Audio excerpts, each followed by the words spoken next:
Hi everyone, সবাই কেমন আছো? আশা করি সবাই খুব ভালো আছো।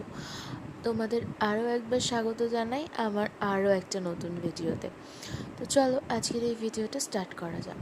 আজকের এই কেকটা ছিল 2 পাউন্ড বাটারস্কচ ফ্লেভারের একটা কেক। এই যে ডিজাইনটা, এটা কাস্টমার আমাকে সম্পূর্ণ নিজে ডিজাইন পাঠিয়েছিল এবং কালার কম্বিনেশনও সে নিজে চুজ করেছিল। আমি শুধু সেই মতো কাজটা করেছি, তবে অনেক দিন পরে এই ডিজাইনটা আমি করলাম।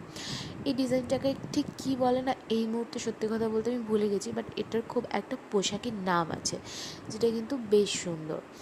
তো কাজটা নিজের মনের মতো করে ভালো করেই করার চেষ্টা করেছিলাম।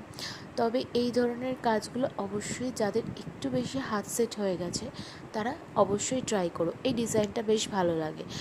আর ওপরে যে 3টে বাটারফ্লাই দিলাম, এই বাটারফ্লাইগুলো কিন্তু খাওয়া যায় না, অবশ্যই এগুলো নন এডিবল বাটারফ্লাই ছিল। আজকের মতো টাটা, দেখা হচ্ছে অন্য কোনো